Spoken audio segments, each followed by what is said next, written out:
Bollywood star Dharmendra का 89 वर्ष की आयु में भारतीय शहर मुंबई में निधन हो गया है। भारतीय प्रधानमंत्री नरेंद्र मोदी ने इस अभिनेता को श्रद्धांजलि देते हुए कहा कि उनका चले जाना भारतीय सिनेमा में एक युग के अंत का प्रतीक है। धर्मेंद्र, जो अक्सर खुद को एक साधारण आदमी बताते थे, अपने करोड़ों प्रशंसकों का असाधारण स्नेह और वफादारी हासिल थी।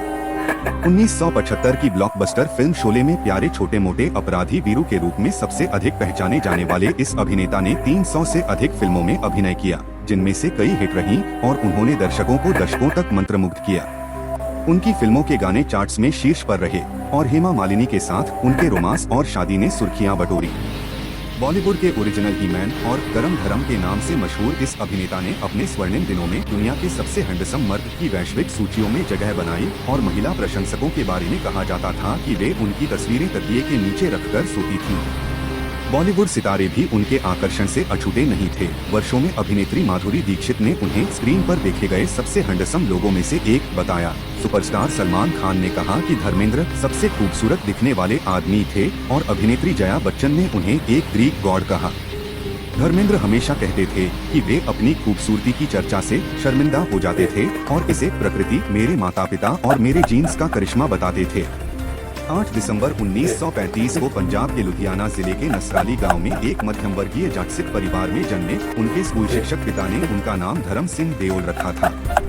2018 के BBC हिंदी के एक साक्षात्कार में उन्होंने कहा कि उनके पिता चाहते थे कि वे पढ़ाई करें, लेकिन उन्हें फिल्मों से जल्दी प्यार हो गया और वे एक हीरो बनना चाहते थे। मैंने अपनी पहली फिल्म तब देखी जब मैं 9वीं कक्षा में था और मैं उसका दीवाना हो गया।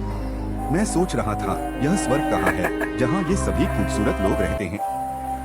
मैंने सोचा कि मुझे वहाँ तक अपना रास्ता ढूंढना चाहिए। मुझे लगा जैसे वे मेरे हैं और मैं उनका हूँ। लेकिन जब उन्होंने अपने परिवार को बताया तो वे सदमे में आ गए।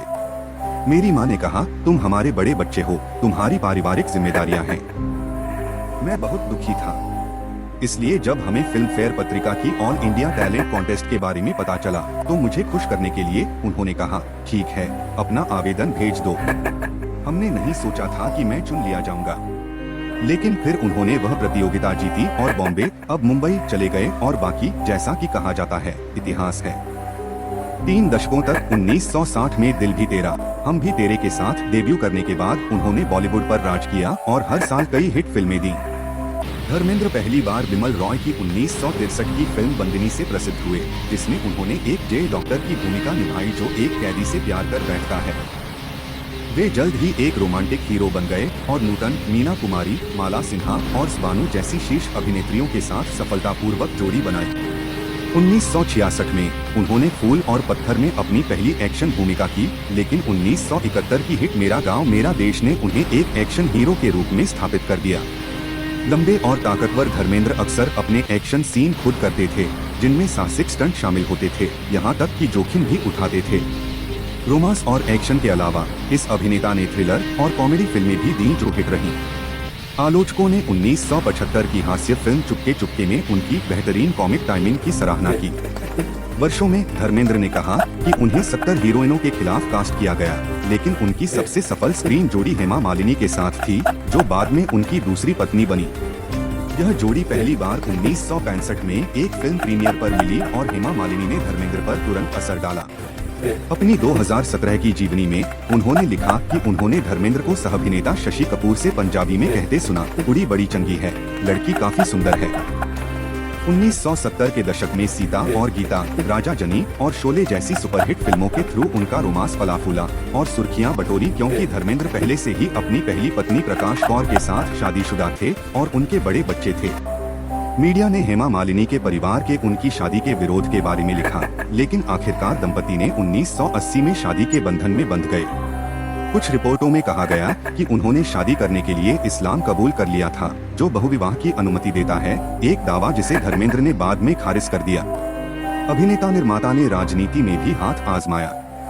वे 2005 से 2009 तक एक कार्यकाल के लिए राजस्थान के बीकानेर से भाजपा के सांसद रहे, लेकिन उनकी आलोचना हुई क्योंकि उन्होंने राजनीति को गंभीरता से नहीं लिया और वे शायद ही कभी संसद में उपस्थित होते थे, बल्कि फिल्मों की शूटिंग में समय बिताना या अपने फार्म पर काम करना पसंद करते थे। बाद के वर्षों में एक टेलीविजन कार्यक्रम आपकी अदालत को दिए एक साक्षात्कार में उन्होंने स्वीकार किया कि वे राजनीति में मिसफिट थे। राजनीति भावुक लोगों के लिए नहीं है, यह मोटी खाल वालों के लिए है। उन्होंने कहा, ये 5 साल मेरे लिए बहुत कठिन थे, वे मुश्किल थे। उन्होंने अपने जीवन के अंत तक काम करना जारी रखा, अपने बेटों सनी और बॉबी देओल के साथ अभिनय किया, रियलिटी शो में जज की भूमिका निभाई और सोशल मीडिया के थ्रू प्रशंसकों से जुड़े रहे। अपने जीवन काल में इस अभिनेता ने कई बेहतरीन प्रदर्शन दिए, लेकिन अगर एक भूमिका है जिसके लिए उन्हें हमेशा याद रखा जाएगा तो वह शोले में वीरू की भूमिका होगी। 1975 की वह ब्लॉकबस्टर जो एक सांस्कृतिक घटना बन गई है।